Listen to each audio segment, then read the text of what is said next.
Pour comprendre comment Anne de Clèves est devenue la femme la plus humiliée d'Angleterre avant de connaître une fin mystérieuse, il faut revenir à un moment où elle n'était encore qu'une jeune femme ordinaire dans un petit duché allemand, totalement inconsciente du cauchemar qui l'attendait. Anne n'était pas une beauté légendaire comme on pouvait en trouver dans les cours européennes. Elle n'avait pas reçu l'éducation raffinée des princesses françaises ou italiennes. Et surtout, elle n'avait jamais demandé à devenir la 4e épouse du roi Henri VIII d'Angleterre. Mais en 1539, Henri était désespéré. Sa 3e femme, Jane Seymour, était morte en couche 2 ans plus tôt. Et le roi avait besoin d'une alliance politique avec les princes protestants d'Europe pour se protéger contre la menace catholique qui grandissait autour de son royaume. Thomas Cromwell, son conseiller le plus puissant, avait une idée brillante: marier le roi à Anne de Clèves, la sœur du duc de Clèves, un territoire stratégique entre la France et le Saint-Empire romain germanique. Le problème, c'est qu'Henri VIII n'avait jamais vu Anne de sa vie. Et à cette époque, tu ne pouvais pas simplement regarder une photo sur Instagram pour savoir à quoi ressemblait ta future épouse. Alors Cromwell a envoyé Hans Holbein, le peintre de cour le plus talentueux d'Angleterre, pour réaliser un portrait d'Anne qui serait présenté au roi. Holbein est parti pour Clèves, avec une mission claire: ramener une image qui convaincrait Henri d'accepter ce mariage politique. Et quelques semaines plus tard, il est revenu avec un portrait magnifique qui montrait une jeune femme au visage doux, aux traits délicats, avec un regard modeste et une posture élégante qui respirait la dignité royale. Quand Henri a vu ce portrait, il est tombé sous le charme immédiatement. Il a approuvé le mariage dans l'instant. Et les préparatifs ont commencé pour faire venir Anne en Angleterre. Ce que personne ne savait, c'est que Holbein avait embelli la réalité de manière considérable, pas par malveillance, mais simplement parce que c'était son travail de présenter ses sujets sous leur meilleur jour, et cette petite manipulation artistique allait déclencher une catastrophe dont personne ne pourrait revenir. Anne a quitté Clèves en décembre 1539, accompagnée d'une suite de serviteurs et de nobles allemands, traversant les Pays-Bas puis la Manche, dans des conditions hivernales terribles qui ont transformé son voyage en épreuve physique épuisante. Elle ne parlait pas un mot d'anglais, elle ne connaissait rien aux coutumes de la cour anglaise, et tout ce qu'elle savait de son futur mari venait des descriptions flatteuses qu'on lui avait faites d'un roi puissant, charismatique et généreux. Pendant ce temps, Henri VIII attendait avec une impatience presque enfantine, organisant des festivités grandioses pour accueillir sa nouvelle reine. Et il était tellement excité qu'il a décidé de faire quelque chose de complètement impulsif et romantique. Le roi a décidé de surprendre Anne avant leur rencontre officielle, de se déguiser en simple gentilhomme et de la visiter incognito pour voir sa réaction naturelle face à lui, comme dans une de ces histoires chevaleresques qu'il adorait depuis son enfance. C'était censé être un moment magique, une scène digne des romans de courtoisie où le roi découvre sa bien-aimée dans toute son authenticité, mais ce qui s'est passé ce jour-là a été tout sauf magique. Le 1er janvier 1540, Anne était installée dans une résidence près de Rochester, encore fatiguée par son voyage, quand un groupe de gentilshommes est entré dans la pièce sans prévenir, et l'un d'eux s'est approché d'elle avec une familiarité déconcertante. Anne, qui ne savait pas que cet homme était le roi déguisé, l'a regardé avec une confusion totale et s'est détournée poliment pour continuer à observer par la fenêtre une joute qui se déroulait dans la cour. Et à ce moment précis, Henri VIII a réalisé que la femme devant lui ne ressemblait absolument pas au portrait qu'il avait admiré pendant des semaines. Son visage s'est durci, ses yeux se sont assombris, et il est sorti de la pièce sans un mot, laissant Anne complètement perdue sur ce qui venait de se passer. Quelques minutes plus tard, Henri est revenu dans des vêtements royaux magnifiques, révélant enfin son identité, et Anne a fait la révérence appropriée avec toute l'élégance qu'elle pouvait rassembler, mais le mal était déjà fait. L'illusion était brisée, et le roi était déjà en train de chercher comment se sortir de ce mariage avant même qu'il ne soit consommé. Dans les jours qui ont suivi cette première rencontre catastrophique, Henri a fait tout ce qu'il pouvait pour annuler le mariage. Il a supplié Cromwell de trouver une solution légale. Il a consulté ses conseillers juridiques pour chercher n'importe quelle faille dans le contrat de mariage. Mais le problème était que rompre cet engagement aurait créé un incident diplomatique majeur avec les princes protestants d'Allemagne au moment où Henri en avait le plus besoin comme allié. Alors le roi s'est retrouvé piégé, forcé d'aller de l'avant avec un mariage qu'il ne voulait pas, et le 6 janvier 1540, 6 jours après cette rencontre désastreuse, Henri VIII et Anne de Clèves se sont mariés dans une cérémonie qui était censée être joyeuse, mais qui était en réalité imprégnée d'une tension palpable que tout le monde pouvait sentir. Les témoins ont rapporté qu'Henri avait l'air d'un homme marchant vers son exécution, et Anne, même si elle ne comprenait pas encore l'ampleur de la catastrophe, sentait bien que quelque chose n'allait pas du tout. La nuit de noces a été un désastre absolu, dont les détails ont été consignés dans les archives historiques, avec une franchise brutale qui te donne une idée claire de ce qui s'est passé. Henri a confié à ses médecins et ses conseillers qu'il ne pouvait pas consommer le mariage parce qu'il ne trouvait Anne absolument pas attirante. Il a utilisé des termes cruels pour décrire son corps, disant qu'elle avait des seins flasques et un ventre qui le dégoûtait. Et il a même insinué qu'elle sentait mauvais, ce qui était peut-être simplement le résultat d'habitudes d'hygiène différentes entre l'Allemagne et l'Angleterre, mais que Henri a transformé en raison suffisante pour rejeter complètement sa nouvelle épouse. Anne, de son côté, n'avait apparemment aucune idée de ce qui était censé se passer pendant une nuit de noces. Elle avait été élevée dans une cour extrêmement prude où on ne lui avait jamais expliqué les réalités du mariage, et quand on lui a demandé plus tard si le mariage avait été consommé, elle a répondu avec une innocence déconcertante qu'elle pensait que oui, parce que le roi lui avait donné un baiser sur le front avant de dormir. Cette ignorance totale a en fait joué en sa faveur plus tard, mais sur le moment, elle a simplement renforcé la conviction d'Henri qu'il avait épousé une femme à la fois peu attirante et intellectuellement limitée. Pendant les 6 mois qui ont suivi ce mariage catastrophique, Anne de Clèves a vécu dans une situation surréaliste où elle était officiellement reine d'Angleterre, mais complètement ignorée par son mari, reléguée à un rôle purement cérémoniel, tandis qu'Henri cherchait activement une façon de se débarrasser d'elle sans déclencher une crise internationale. La cour entière savait que le mariage était un échec.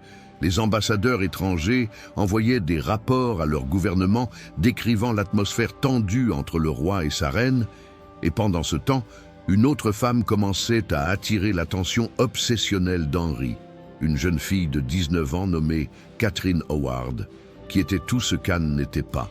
Jeune, vivante, flirteuse, et surtout, elle parlait anglais et connaissait parfaitement les codes de la cour. Catherine était la nièce du duc de Norfolk, un ennemi juré de Thomas Cromwell, et très rapidement une coalition s'est formée autour d'elle pour utiliser l'attirance du roi comme arme politique pour détruire Cromwell et annuler le mariage avec Anne. Thomas Cromwell, l'homme qui avait orchestré ce mariage désastreux, a commencé à comprendre qu'il était en danger mortel quand il a vu comment le vent tournait à la cour. Et effectivement, en juin 1540, il a été arrêté sous des accusations de trahison, fabriqué de toutes pièces, jeté dans la tour de Londres, et exécuté quelques semaines plus tard, sans même avoir eu droit à un véritable procès. Sa chute a été brutale, définitive, et elle a envoyé un message clair à tout le monde. Personne n'était à l'abri de la colère du roi, même ceux qui l'avaient servi fidèlement pendant des années. Avec Cromwell hors du chemin, Henri était libre de s'attaquer au problème de son mariage, et il a ordonné à ses conseillers juridiques de trouver n'importe quel prétexte pour l'annuler, peu importait à quel point les arguments étaient faibles ou absurdes. Les avocats du roi ont travaillé jour et nuit, et ils ont finalement trouvé 2 arguments qu'ils pouvaient présenter devant le Parlement. Premièrement, Anne avait apparemment été fiancée à un prince allemand dans sa jeunesse, ce qui, selon eux, rendait son mariage avec Henri invalide, et deuxièmement, le mariage n'avait jamais été consommé, donc, techniquement, il n'avait jamais vraiment existé aux yeux de l'Église. En juillet 1540, 6 mois seulement après son mariage, Anne a reçu la visite de plusieurs membres du conseil privé du roi qui lui ont expliqué la situation avec une franchise brutale. Son mariage allait être annulé, elle allait perdre son titre de reine et elle devait accepter cette décision sans protester si elle voulait éviter le sort d'Anne Boleyn, la deuxième épouse d'Henri, qui avait été décapitée 4 ans plus tôt. La menace était implicite mais parfaitement claire, coopère ou meurt. Anne, qui avait passé 6 mois à observer la cour anglaise et qui avait fini par comprendre à quel point son mari était dangereux, a fait quelque chose de remarquablement intelligent. Elle a accepté immédiatement, sans résistance, sans plainte, et elle a même écrit une lettre à Henri dans laquelle elle le remerciait de sa bonté et disait qu'elle considérait l'annulation comme une bénédiction. Cette soumission totale, que certains historiens ont interprétée comme de la lâcheté, mais qui était en réalité une stratégie de survie brillante, a complètement désarmé Henri, qui s'attendait à devoir affronter une bataille juridique et diplomatique longue et compliquée. Le Parlement a officiellement annulé le mariage le 9 juillet 1540 et Anne a été transformée du jour au lendemain de reine d'Angleterre en sœur bien-aimée du roi, un titre inventé spécialement pour elle qui était à la fois honorable et complètement vide de pouvoir réel. Mais contrairement à ce que tu pourrais penser, Anne n'a pas été renvoyée en Allemagne dans la honte et la disgrâce. Au contraire, Henri a été tellement impressionné par sa coopération qu'il lui a donné un règlement financier extrêmement généreux, qui incluait plusieurs châteaux et domaines, dont le magnifique Hever Castle, qui avait appartenu à la famille Boleyn, et une pension annuelle qui faisait d'elle une des femmes les plus riches d'Angleterre. Henri lui a même permis de rester à la cour et de participer aux événements officiels, et il lui rendait visite de temps en temps pour s'assurer qu'elle allait bien, comme s'ils étaient vraiment devenus frères et sœurs dans une étrange famille royale dysfonctionnelle. Pendant que Catherine Howard devenait la 5e épouse d'Henri et profitait de quelques mois de gloire avant d'être elle aussi exécutée pour adultère, Anne de Clèves s'est installée dans une vie tranquille à la campagne anglaise, loin des intrigues meurtrières de la cour. Et pour la première fois de sa vie, elle était libre. Elle n'avait plus à craindre la colère d'un mari qu'elle n'aimait pas. Elle n'avait plus à naviguer dans les règles complexes et dangereuses de la politique royale. Et elle pouvait simplement exister en paix dans ses domaines avec ses serviteurs et ses amis. Beaucoup d'historiens considèrent qu'Anne a été la plus chanceuse de toutes les épouses d'Henri VIII parce qu'elle est la seule qui a réussi à en sortir. Vivante, enrichie et relativement heureuse, mais cette interprétation optimiste ignore un aspect beaucoup plus sombre de son histoire qui a été révélé seulement des années après sa mort.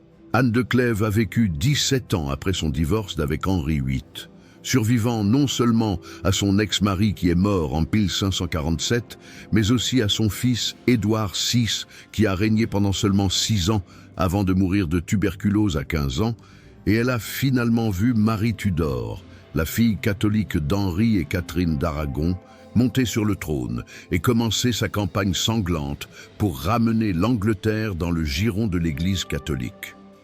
Pendant toutes ces années, Anne est restée discrète, prudente, vivant confortablement de sa pension et participant occasionnellement à des événements de cour quand on l'invitait, mais sans jamais attirer l'attention ni se mêler de politique.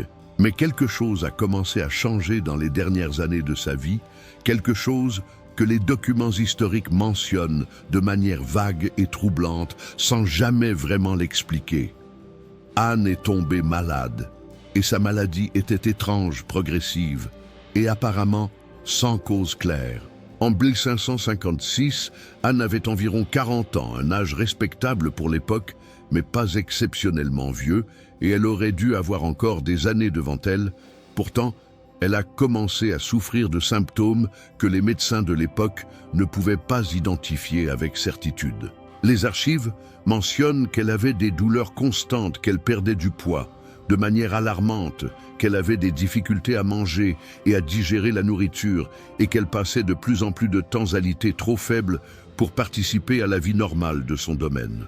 Ses serviteurs ont rapporté qu'elle semblait résignée à sa mort, qu'elle avait commencé à mettre ses affaires en ordre et à rédiger son testament avec une urgence qui suggérait qu'elle savait que son temps était compté. Mais personne n'a vraiment compris pourquoi une femme encore relativement jeune et qui avait été en bonne santé pendant des années se détériorait si rapidement. Le 16 juillet 1557, Anne de Clèves est morte dans son domaine de Chelsea Manor à Londres, entourée de quelques serviteurs fidèles mais largement oubliés par la cour, qui était trop occupée avec les persécutions religieuses de Marie Tudor pour se soucier de l'ancienne reine étrangère. Les rapports officiels ont simplement déclaré qu'elle était morte de maladie naturelle, une explication pratique qui ne posait pas de questions embarrassantes, et elle a été enterrée dans l'abbaye de Westminster avec des honneurs modestes mais respectables, ce qui était déjà plus que ce que beaucoup d'autres ex-épouses royales avaient reçu. Pendant des siècles, les historiens ont accepté cette version des faits sans vraiment la remettre en question, considérant qu'Anne avait simplement eu la malchance de tomber malade comme des millions d'autres personnes à cette époque où la médecine était primitive et où des maladies aujourd'hui bénignes pouvaient facilement devenir mortelles. Mais au XXe siècle, certains historiens ont commencé à réexaminer les circonstances de sa mort avec un regard plus critique, et ils ont remarqué quelque chose de troublant. Les symptômes qu'Anne a manifestés dans ces derniers mois ressemblent étrangement à ceux d'un empoisonnement lent, particulièrement à l'arsenic, une méthode d'assassinat extrêmement populaire à l'époque Tudor, parce qu'elle était difficile à détecter et qu'elle pouvait être déguisée en maladie naturelle. L'arsenic provoque exactement les symptômes qu'Anne a connus. Douleur abdominale intense, perte de poids, faiblesse progressive, problèmes digestifs et finalement la mort après des semaines ou des mois de souffrance. Cette théorie a été renforcée par le fait qu'Anne était techniquement une menace potentielle pour la couronne. En tant qu'ancienne reine qui avait été simplement divorcée et non pas déclarée traîtresse, elle avait théoriquement des droits qui auraient pu être utilisés par des ennemis de Marie Tudor pour contester la légitimité de son règne, et éliminer Anne discrètement aurait résolu ce problème sans créer de scandale international. Il n'y a aucune preuve directe qu'Anne de Clèves a été assassinée.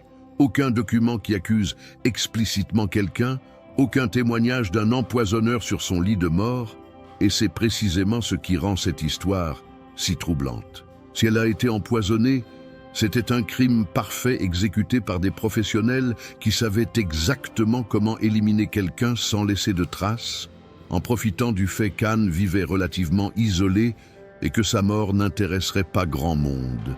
Si elle est morte de cause naturelle, alors c'est une coïncidence remarquable que ces symptômes correspondent si précisément à ceux d'un empoisonnement à l'arsenic et que sa mort soit survenue à un moment où elle représentait un problème potentiel pour le régime de Marie Tudor. La vérité, comme pour tant d'autres mystères de l'époque Tudor, a été enterrée avec elle dans l'abbaye de Westminster. Et nous ne saurons probablement jamais avec certitude ce qui s'est réellement passé dans les derniers mois de sa vie. Ce qui est indéniable, c'est que l'histoire d'Anne de Clèves est celle d'une femme qui a été humiliée publiquement, rejetée par un roi capricieux, transformée en pion dans des jeux politiques qu'elle n'avait jamais voulu rejoindre, et qui malgré tout cela a réussi à survivre pendant 17 ans dans un environnement qui avait tué presque toutes les autres femmes de son entourage. Elle a fait preuve d'une intelligence remarquable en acceptant son divorce sans résistance. Elle a su rester discrète et inoffensive pendant des années de turbulences politiques extrêmes, et elle a vécu plus longtemps et mieux que Catherine Howard, qui a été décapitée, que Catherine Parr, qui a failli être arrêtée pour hérésie, et évidemment que Anne Boleyn et Catherine d'Aragon, qui ont toutes deux connu des fins tragiques. Mais même cette victoire apparente est teintée d'ombre quand on considère que sa mort reste entourée de mystères et de suspicions, et qu'elle est peut-être finalement tombée victime du même système brutal qui avait essayé de la détruire 17 ans plus tôt.